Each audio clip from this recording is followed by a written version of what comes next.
Hello, hello, good evening. It is a good evening. Are you ready?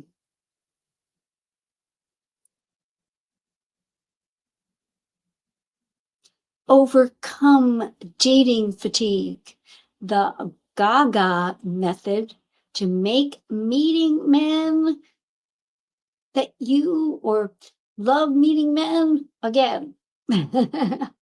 Yes, the G.A.G.A method to love meeting men again. You're going to love this because if you are feeling fatigued, really lackluster, apathetic, there's another word, anhedonic, about meeting men again. This method can make you feel a whole lot better. It's very simple. I'm going to give it to you in a straightforward fashion tonight. I want you to fall in love with meeting men again so you can find the love that you desire and deserve. There is nothing wrong with desiring love and a partner in your life. What is happening that we are making it not cool to really want a partner and to want love, to be partnered?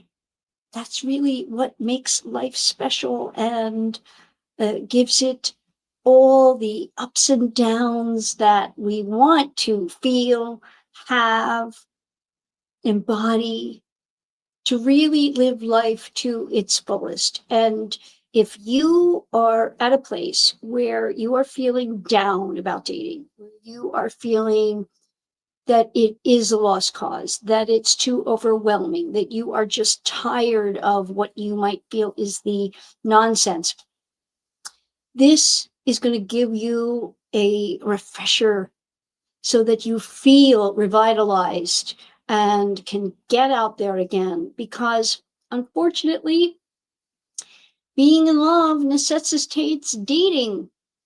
We need to be meeting men, feeling good about ourselves, feeling good about dating, feeling optimistic that love will happen for you. I have no doubt that it will. So I want to get to this G.A.G.A method, G.A.G.A, very simple, so that you remember it.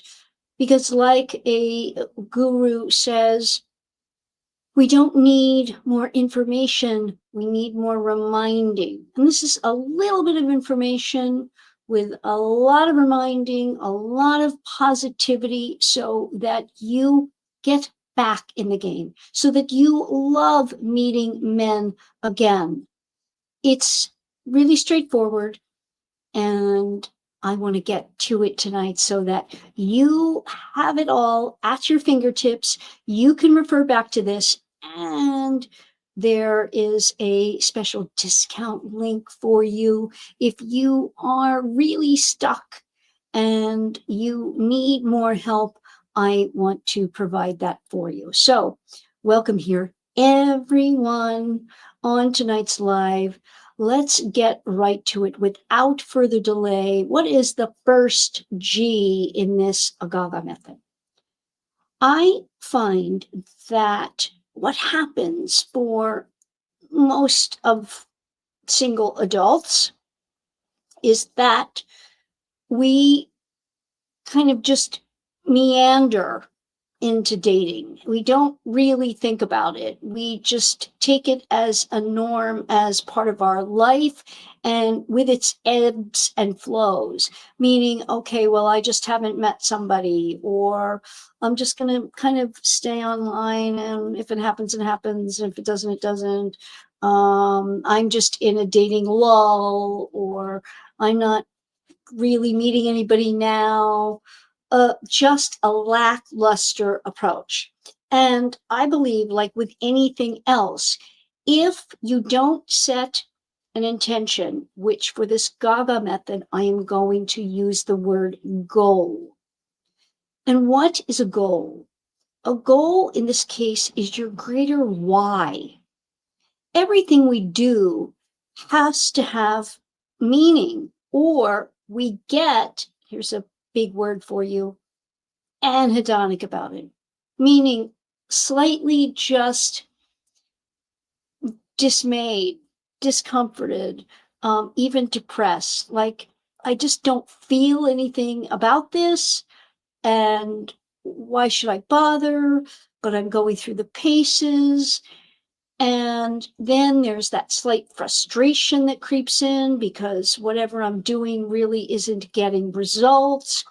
If we don't have a greater why for ourselves, we lose track. It's like setting a GPS. We have to put the address in order to get there.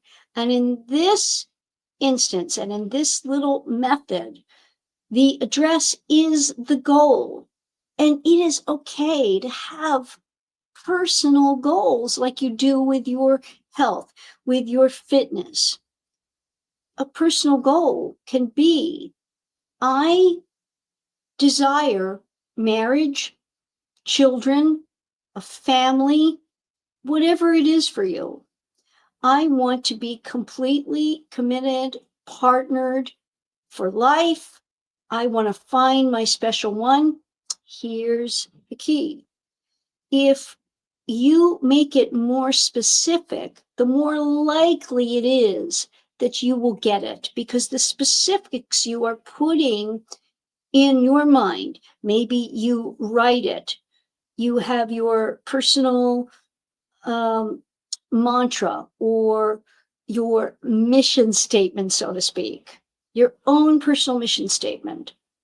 I believe what happens for many of us is that we have expectations, and statistics bear this out, that we have expectations and the years go by and we don't fulfill them. This is happening more and more, and talk about statistics here, because studies from the 1940s till now, surveys, studies, statistics show that people in 1945 until now, they don't really change or have not changed their personal goals as related to family, meaning the number of children they wish to have. And it has stayed steadily. It has not changed since 1945. And that number is roughly 2.9 children. I might have the 0.9 incorrect. It might be a little less. It might be 0.7 or point something, but it's a little over 2 children. Not quite meeting 3, because again, we're taking all the statistics, putting it together, and what is the general overview. So it's at least 2. What are they finding now? It's not happening. Why is it not happening? Well, we can say there are a lot of factors.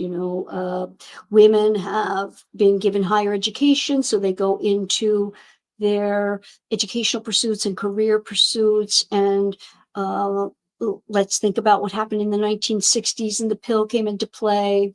There's a lot of things culturally that happened, but interestingly enough, the desire hasn't changed. It has stayed steady at the same number.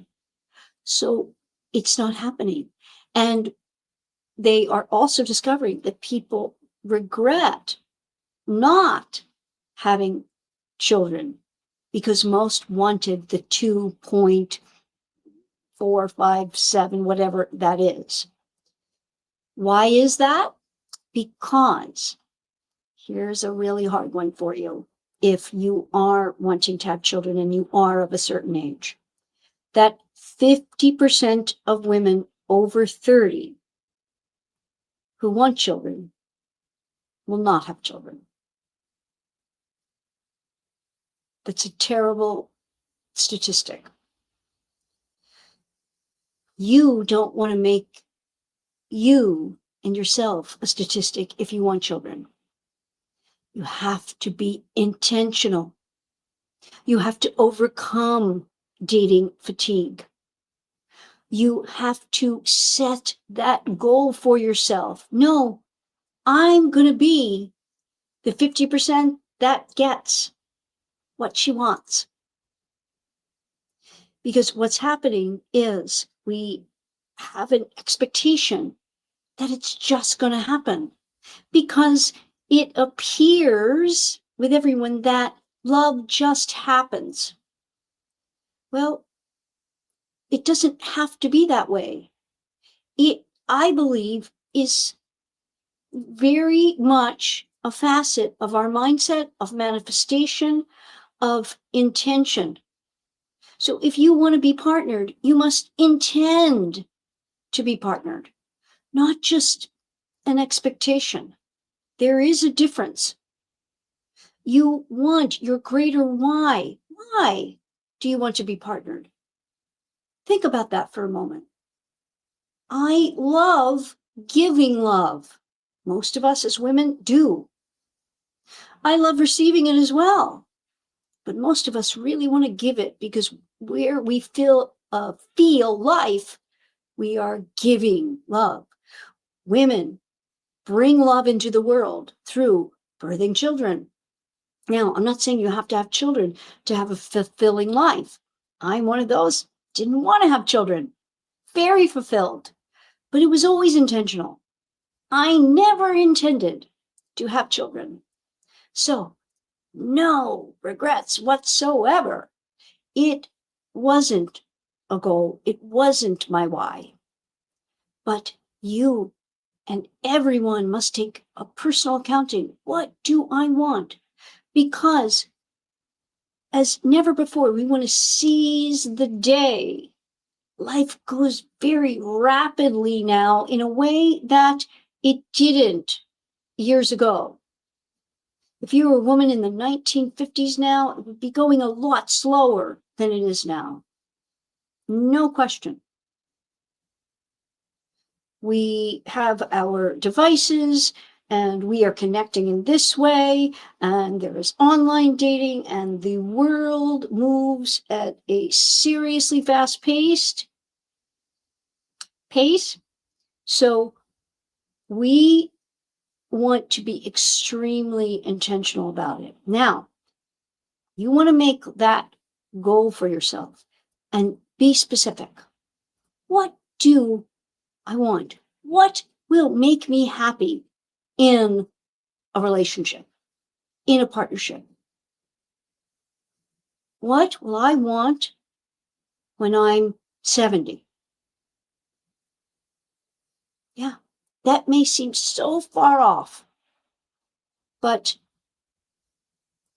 you want to look back from your future self to think, what would I want to have done when looking at yourself from the eyes of an old woman, looking at you right now? What would an 85-year-old woman be saying to you now? I bet she would be saying, oh my God, honey, you are so beautiful. You are so alive. You are so vital. Don't waste a moment of it. Don't waste giving your goodness, your love, all of who you are to a good partner. So set your why, make that goal, and then you want to make it in the affirmative. I am having, what is it? A wonderful marriage to a man I totally love. I am in a fantastic, fully committed, lifelong relationship. I have 2 beautiful children, whatever it is. And you know, I'm so into this topic. You might be with me still if you're watching this video and wonder, okay, who is she to talk about this? I'm Coach Paula Grooms. I'm a dating and relationship coach for women. social worker and author of this book, Why Won't He Commit? How a Man Decides to Make You the One. I help you find a Mr. Right, get an ex back, or grow an existing relationship with the man you truly desire. So you create the relationship of your dreams and level up to the complete commitment you totally deserve. You want to be in touch with what you want, make that why, attach it to the goal, and that is the first G in this G.A.G.A method to getting back in the game and love meeting men again, overcome dating fatigue. So the next A, and I want to play you something about this. That this is something I think is really great in terms of feeling uncomfortable with dating, not wanting to get back in the game, overcoming that fatigue, is doing something in spite of how you feel. And this A in the G.A.G.A method is accepting that you do not need to feel a certain way about dating to do it. And the beauty of this is you're a woman. There aren't that many, if you want to think about it, advantages of being a female in dating, because to a large part, we can't just do and say what we feel. It's harder to be the assertive one. We can't just pursue necessarily what we want. The man has to be in a state of readiness, all that stuff.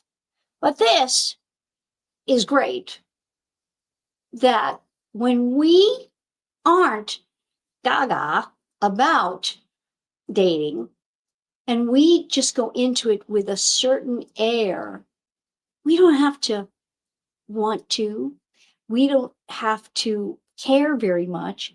And that air actually serves us. If we do it with a certain openness, that's what's truly important. So this is, I'm going to add this here for you to watch. This is Dr. Scott Eiler's on modern wisdom.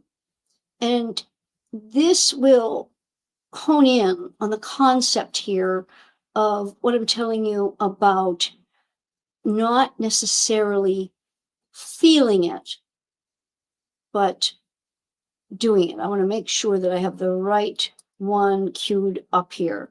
Yes, I do. So take a listen. It's what I call apathyception.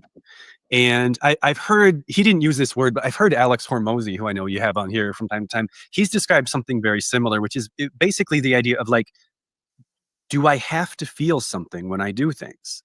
And can I continue to do the things that I know I should do, whether that's because they're in alignment with my values or because there's still things that kind of raise my floor and prevent me from getting to a really, like suicidal or disabled place? Can I keep doing them even if I feel nothing? He was talking about depression here. So that's where he was saying suicidal. I hope you don't feel suicidal about dating, but he was talking about that. But you get the point. He's talking about a phrase that he uses, apathyception, making an exception to your apathy. That you can think about as the A in this as well. Let's continue. And it's harder, to be sure, but it's not impossible. I have to put myself in a mindset sometimes of like, reward is optional. It's great when I feel reward for what I do, but sometimes I won't, because that appears to be just a thing that my brain does sometimes. I basically think of it as like a glitch in my system. Sometimes this thing doesn't happen. And the worst thing I can do if this thing doesn't happen is to stop doing the thing that produces it. So I can choose, it's a mindset, in my opinion. I can choose to not care about the fact that I don't really care about this right now. Mhm. I can out apathy my own apathy because who says I have to care? Why is that a rule? Do I have to care? Can I do something if I don't care about it? Yes, it sucks, but I can, Mhm. and it works. I love this because um, it really speaks to this. And what I mean about being the woman in the scenario is that air of kind of not caring is like catnip to men because they are wired to get our attention. Men fall for women through having to pursue their time, attention, and affection. Now, I am not saying that when you go on a meeting, a date, you're apathetic, you are lackluster and slumpy and no, you need to be engaged, but it's the getting there that's really tough. So many women that I encounter and work with on a daily basis, maybe they've just split up with someone. Maybe they haven't been dating for a number of years. Maybe went through a difficult divorce. All manner of different situations whereby they might just feel unsure about dating. Maybe they've had several very disappointing things happen. And so they feel lackluster, apathetic, like I said, anhedonic, just don't really care in this moment. But then I think, how would it be if she met someone today that really sparked something in her? This would turn. So we have to take action before feeling something. We don't always want to go to the gym. We have to override that. There's a lot of things we don't feel like doing, but we do because it produces a result. This is the same thing. And except that I don't really feel like it, but it is the means to my goal. Then we have to step into the moment, being present, and being curious about that man. I do a lot of videos on this type of thing. You may have seen a live, and I'm not sure if I made it into video or not. Make online dating great again, because we want to inspire ourselves to get out there and then allow for meetings to take place and see, and not get discouraged because you are only looking for one. It's like finding that perfect dress, the perfect pair of shoes to go with it. You're looking for that perfect pair. Yeah, you'll find it. But you don't just say, oh, I'm never going to find it, it's not out there. Mm-hmm. So, accepting that you don't have to feel like it to do it, and to do it with some sense of elan, right? That is the second A. All right, the G. Simply, this is what you want to put after knowing that this is good. This is for the greater good. This is for my good. I'm going to be giving my good, my grace, everything that's great about me to a guy. All these G's, right? Because I don't want you to forget it. That's why G.A.G.A. Goal. Accepting that I might not feel like it, but I'm going to do it. And now it's for good. My good. It's for my goal. It's for his good. Meaning, the guy you meet who gets to be with you, he's going to benefit from it. He's going to get a lot of good from it. You're going to grace him with all that is you. That's inspiring. Yeah. There is a man out there that will absolutely benefit, and our society will benefit from you being with him, because men are best when they are with women. I want you to think about this. You know, they say there's nothing quite as bad for society and as dangerous as a man 17 to 37 with no prospects, no sex, no woman in his life to help guide him. Testosterone can run amok. They need a greater why. They need to be inspired. And you have something that no other woman does. And there is a man out there who will love being with you. It's that you have to go into it, not give up, and you want to love meeting men again.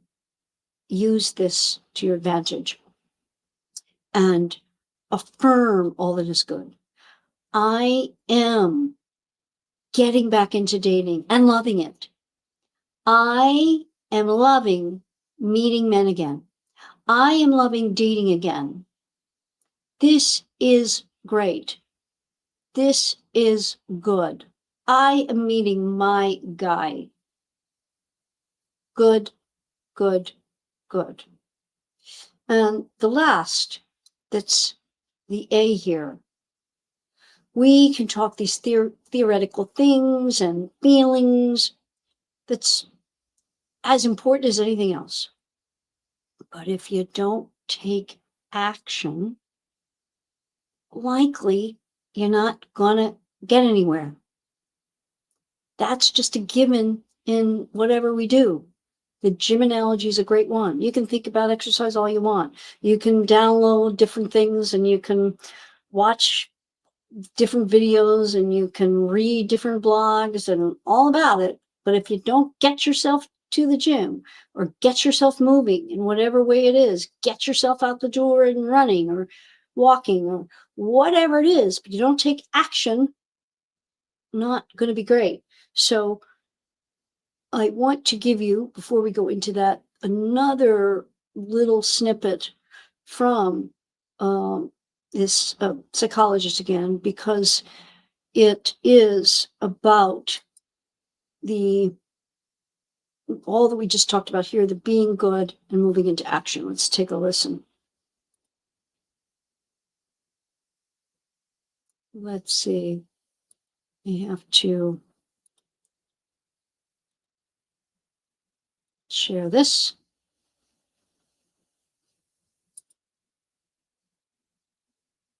Forgive me.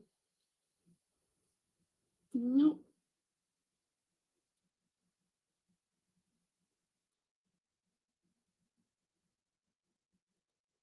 A little clumsy with this stuff here. It's not my forte, but here we go.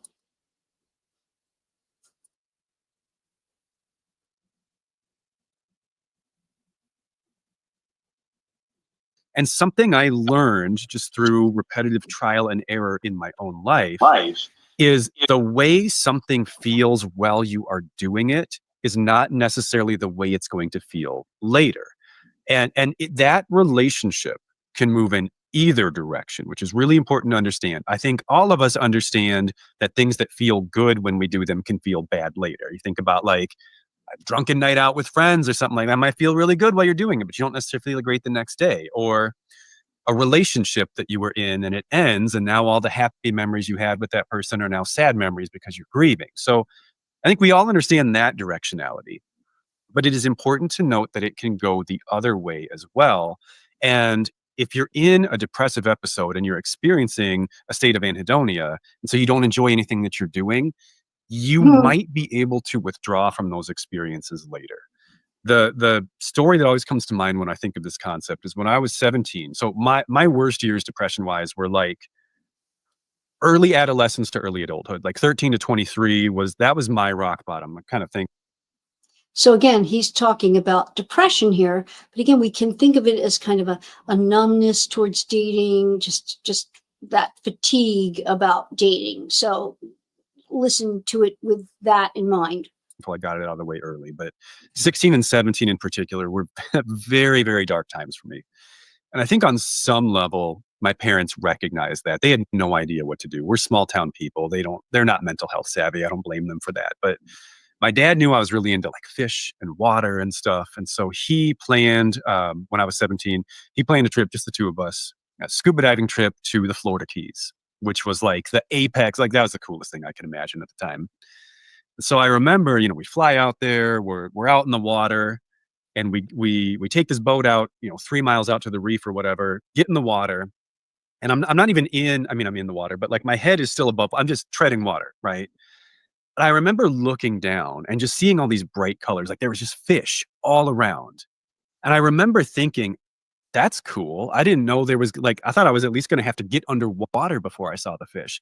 I had this conscious recognition, almost like this outside looking in of like this is a really awesome experience. And I remember thinking it should feel that way too. And it was almost like this slow motion thing where I could feel the awareness of the moment get not that emotions literally happen in your heart. They happen in your limbic system, but whatever, that's what we say. I could feel that it just died before it reached my emotions. And I was consciously aware that this was a neat thing that was happening, but I felt nothing from it. And I felt that way the whole day. It was like this 3 or 4 day trip. We did all this cool stuff. I even took pictures, which was really unusual for me back then. Like I knew it was special, but I didn't feel like it was special. But the funny thing is, I still have those pictures. When I look back on those pictures now, I feel joy about having been on the trip. Even though I did not, it's not like a nostalgic, it's not like I'm feeling what I felt back then because I did not feel joy on this trip. I was also nocturnal on this trip, so the schedule was really hard to work around because I was dealing with severe insomnia. So we couldn't do half the stuff we wanted to do. But that was an important life lesson for me. And this is important to remember when you're depressed and when you're experiencing anhedonia is just because you don't enjoy it while you're doing it doesn't mean it is a waste. Because that's what I hear people say, especially like these high functioning people, like they have the resources to go on the family trip or whatever, or go to the cool concert, but they don't because they don't care. Because they're like, why bother? Why spend money? Why spend time? So you get the idea that I love this because when you find your man, you are with him, you have what you want, you're going to connect the dots that, well, yes, that's how I got here. I got back in the game. I continued to meet men, even when I wasn't feeling it, like he was talking there about the trip, that he couldn't feel it in the moment. This is what I mean about you being able to leave yourself alone as the woman and let the man row the boat on the meetings. Because when he does that, he will feel more for you as the man, because that's pursuit. And men fall through having to achieve your time, attention, affection, your attention. So it's okay as long as you're present, meaning I'm showing up, I'm cordial, I'm polite, I'm engaged. I don't have to feel it. But I will look back on this and know maybe he is the one that you're meeting now. And you don't really feel that much for him now, but he continues to really impress you. And you suddenly start feeling for him, which is natural for women. Well, he might be the one. Or, no, you've gone on these other dates, you finally met your one, and you can look back and, yeah, I'm really glad I did that. That is part of the acceptance, knowing that it's for the greater good, knowing that you are continuing to move towards your goal in a systematic fashion, overcoming. That's all you need. Then you take the action. It's super important to do things in a way whereby you feel like you can reach your goal through doing it. Living in that knowing that, yeah, I'm meeting my guy. Like I said, you make those positive affirmations. This is good. I'm meeting my guy. Isn't it great that I'm back dating again? I'm out there meeting again. This is good. This is for my greater good. I am reaching my goal. I'm moving towards my goal. If you have done a lot of, say, online dating, because we want to take a two-pronged approach, right? Online and organic, meaning you want to put yourself in a position of meeting men in person, but definitely online as well. You want to use everything now because men go online to meet women in a very big way. The statistics show that online it's very heavily skewed males to women. That's a good thing. Hey, again, there aren't that many things we can look at and say, oh, it's in our favor. Well, that is. There are many more men online than there are women. So great. So I have an approach. One Love, it's 7 simple steps to digital dating success. When we do it formulaically, we have this formula to take these particular steps to guide a man to what we want in the simplest of fashions and the fastest of fashions, because online is a here, now, immediate thing. It is inherent upon us as the women to guide it, because it all falls under my mechanics of men, that we are mechanics when it comes to relationships. And in online, make no mistake, we must be the guide up until the time where we actually meet in person. It's a very different approach than perhaps you are taking, because if you are not doing well online, meaning you are not meeting a lot of men, you are not getting to meetings, you are feeling like you're wasting time in texts, and then he's not getting to meetings and you feel frustrated, this needs to change, and it can.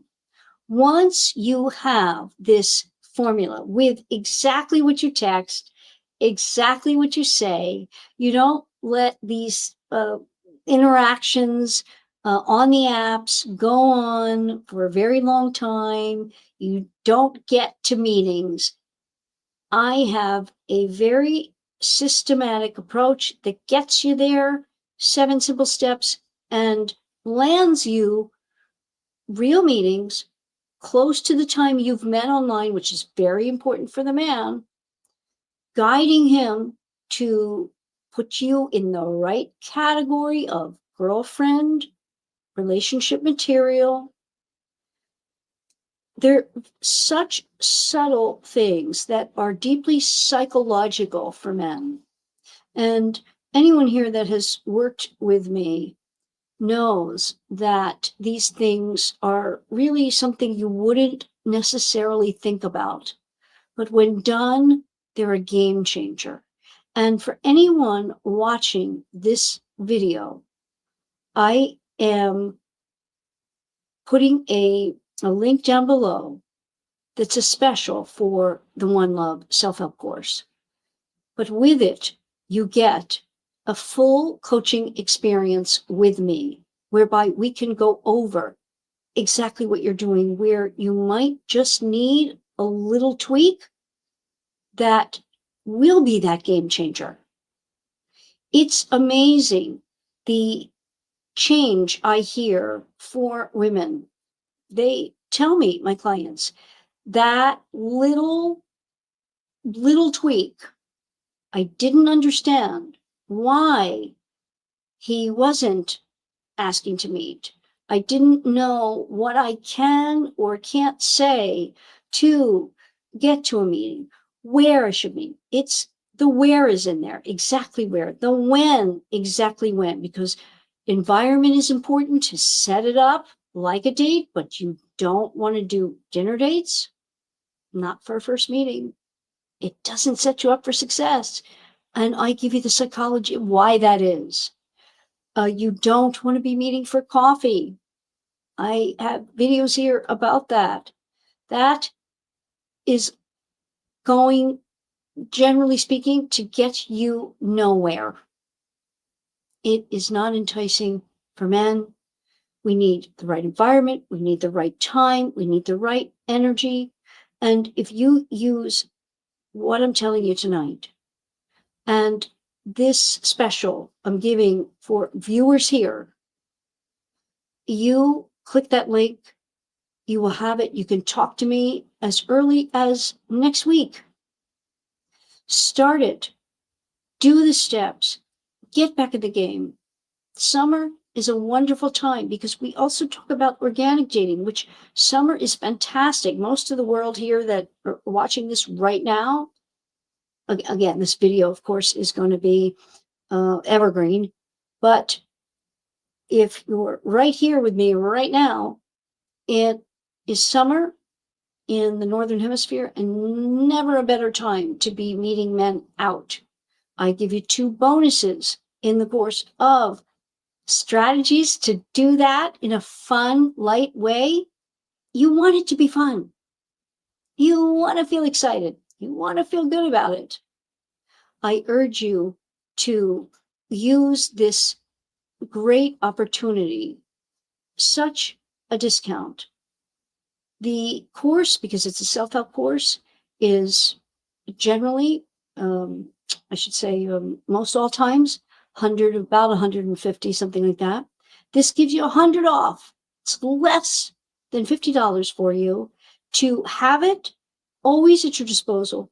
Get the texting things that you need to use. Get these strategies. It's a game changer. You will feel free. You will not feel like you're wasting so much time on these particulars. You will just know each time it comes up. That's important for you to overcome the fatigue. Yeah. And you'll be talking to me in a full coaching conversation, a One Love coaching intensive that is part of the program. And I'm giving that too for those who click on that link and get it. I hope you will, because once I discovered it and then started using it through the years for women I was working with and saw how important this is. And it's really too bad that most of us just think, oh, well, it should just come naturally. Online dating is not natural.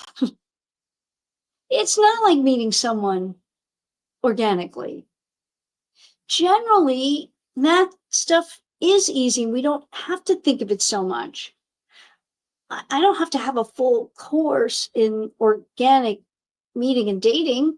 While I have these 2 bonuses about specific strategies I found worked really great to meet men organically and made it fun for me. And one of them is like really a psychological thing that's really fun when you find out what it is.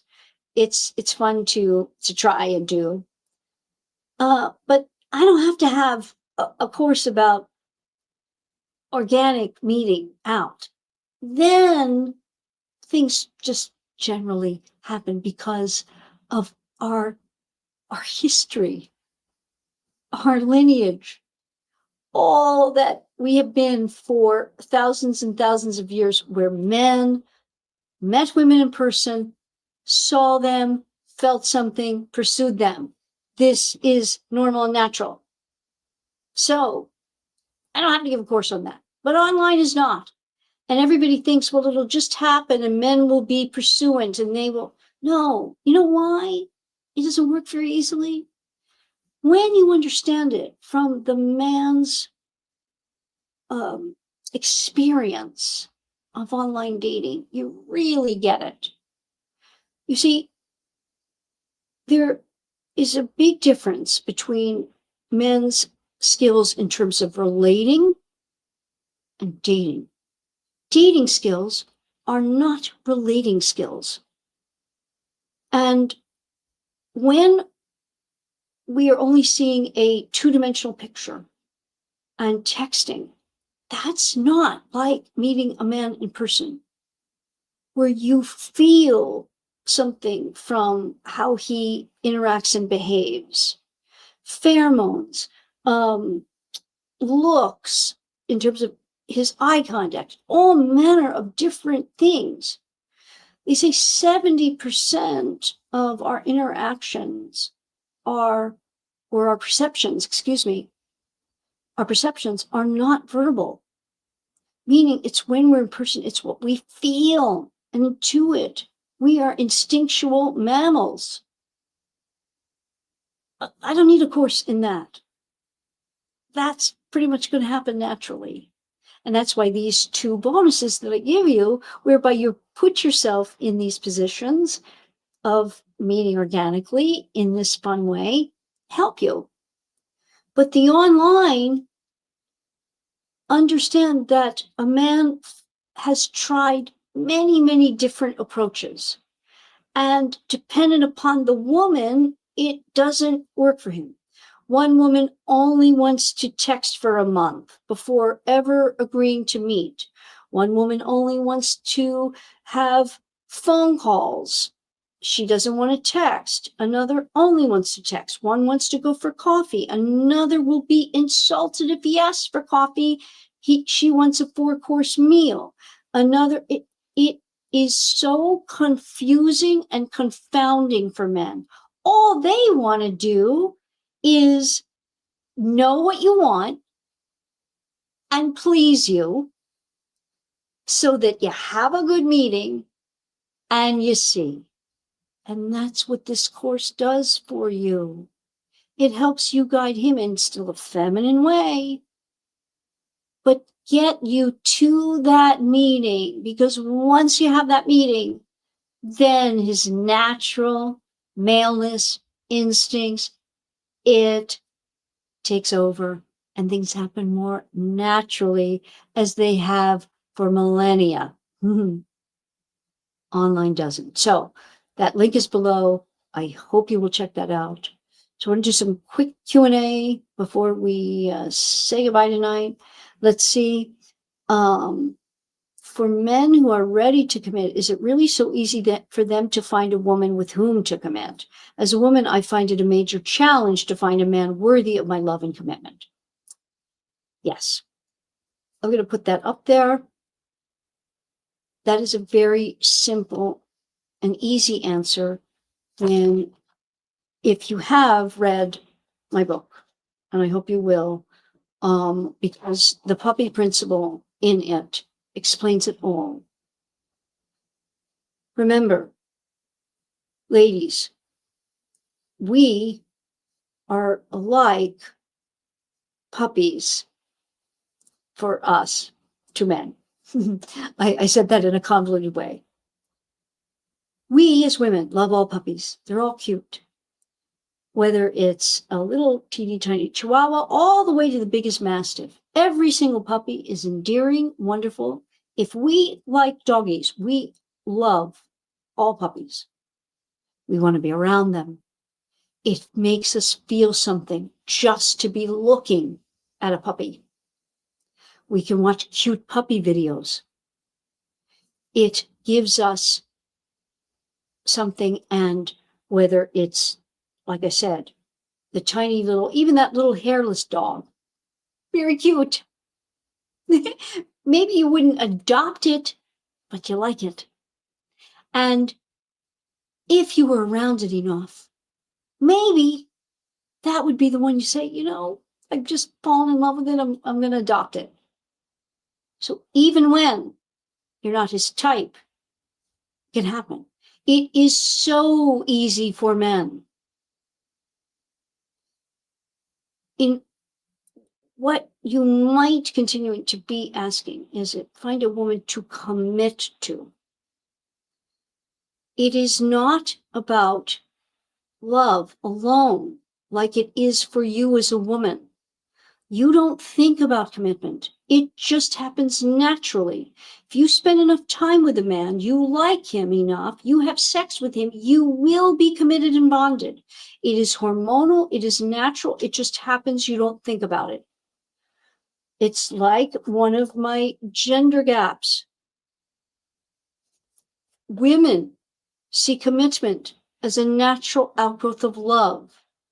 Men view commitment as a responsibility. It's not that he has trouble finding one to commit to, just like we would have no trouble finding a puppy when we are ready to adopt. We, in order to adopt a puppy, must see one we want, go and look for one that we want. We want a particular breed, we go and look for it. When we are ready is the time we adopt. The finances must be right. Our environment must be right. The time of life must be right. We're not going to go travel. We're not going to move. Whatever it is, he must be ready. And I outlined the criteria for a man who needs what he needs to be ready. That's all it is. And he knows, just like you do. When he is ready, he will go and find a puppy because he loves them all. Big, small, short, tall, all in one way, shape, or form. Give him that feeling, just like with us. It is simply right puppy, little bit, but mostly right time. There's an old saying, women commit when they meet the right man. Men commit when it's the right time. It's very true. Men do not commit out of love alone. Commitment is a responsibility. You do not commit to a puppy just because you love it. You take it on as a responsibility you view pet ownership as being. Meaning, if you're the type of person that I just want to go and save a puppy at a shelter, I'll put a little house in the backyard and he can run around out there, and I'm okay with giving him, dry kibble all his life, and I've given him a life. Okay, that's your view of being responsible to him. He has outside, I'll give it a little bit of, time and energy. This is very different than I want the designer doggy that I put it in the Gucci bag, and it has the Gucci collar, and it goes to the groomer each week, and it gets only the best food. And you see, very different according to who you are. But you see the responsibility very differently. I don't want to get a puppy and leave it 8 hours a day at home, so I have to get the daycare, puppy care. Other people, no, it's going to be fine alone in the house. It's how you view that responsibility, how he views it. And most men take the responsibility of commitment very seriously. That's a good thing. We want them to, because once he does commit, just like with you, you're not just going to give up on it just because it poops on the floor. Not because it chews your Jimmy Choos. You don't just give up on it because you made the commitment to it. You decided to take that responsibility, and you take your responsibility seriously, and you stick it out. It would have to be super bad for you to give up on that love. Once you've made the decision, that's what I talk about here, about how a man decides to make you the one. Very important. When you get these concepts, you can better guide a man. So it's a great question. Opal, thank you for it. It's a great question. When you know the answer, that it's not his overwhelming feeling of love, that's not what makes him commit.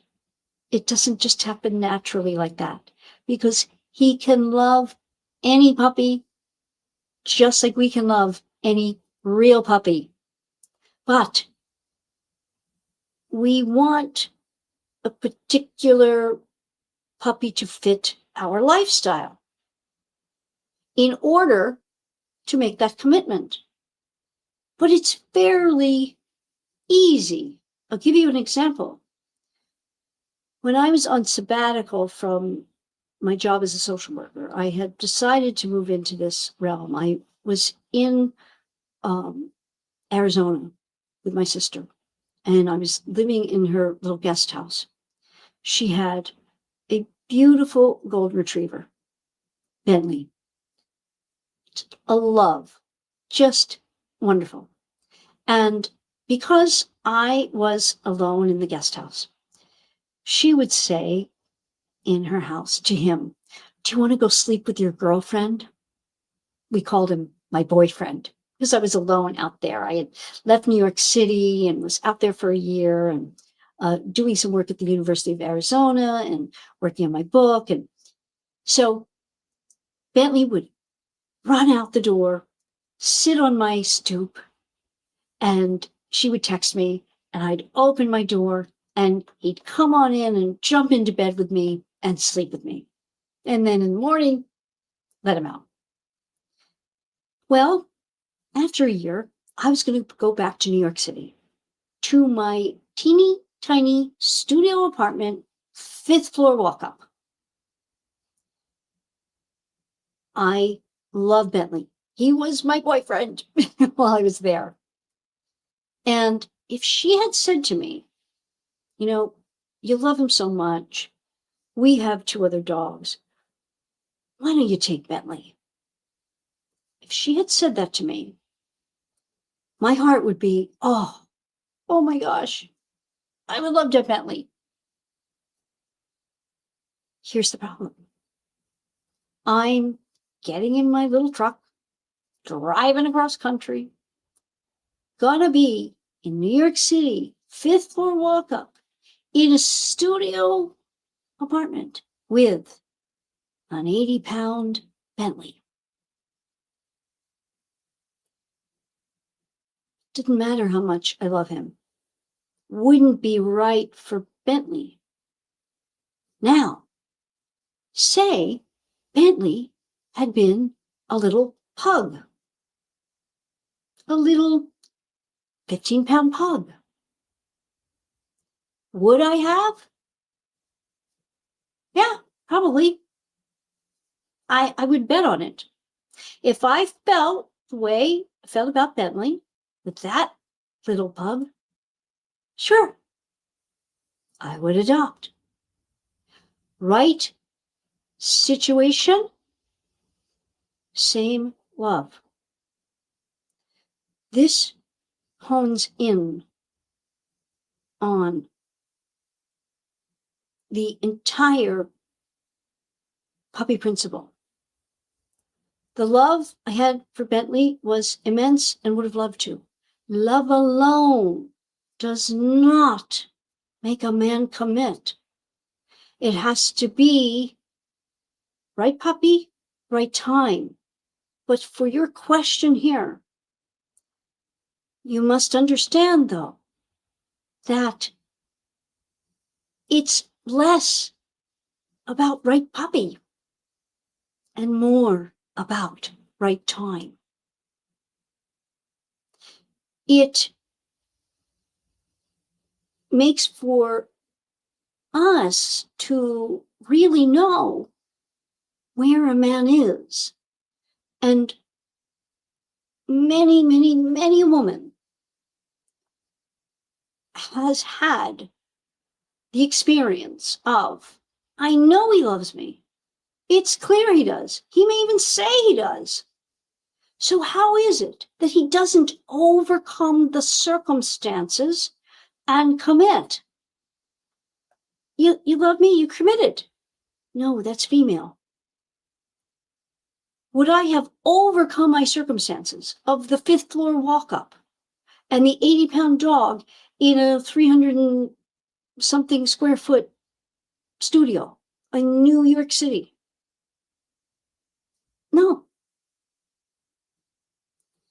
This is so important to understand because I would be making a commitment. I would have been responsible to him and for him. Good men feel this way. They know what they are capable of. And if they are good men and they know they cannot commit, they will let you go to be adopted by someone else. The adopted is in quotes, right? That's what we do. We know that that lovely little creature deserves the best. And if it's not right for us, we don't waste any time. No, going to get adopted by somebody else. Not right for me. I can't be responsible to it and for it in the way I know I need to be responsible. You see, if I were just going with my feelings, which we expect men to do, and they do not, I would have said, oh, I love him so much I can't be without him. So I'll trek him up there. Well, what kind of life would he have when he's used to running around and his other, doggy pals and stuck in a little square while I'm working all day out? No, you see? Great. I know you get it. And when we see it through an experience we have or have had ourselves, then we don't impugn men for doing it. And this is what I want for all of you. So with that, I'm going to love and leave you so your man doesn't. Thank you so much for subscribing, hitting the red alert bell, liking this video if you do. It helps me more than I can tell you. I'm attempting to grow the channel so I can give you more of this information. If you appreciate it, share it out far and wide. And thank you so much for that. I will see you in the next video.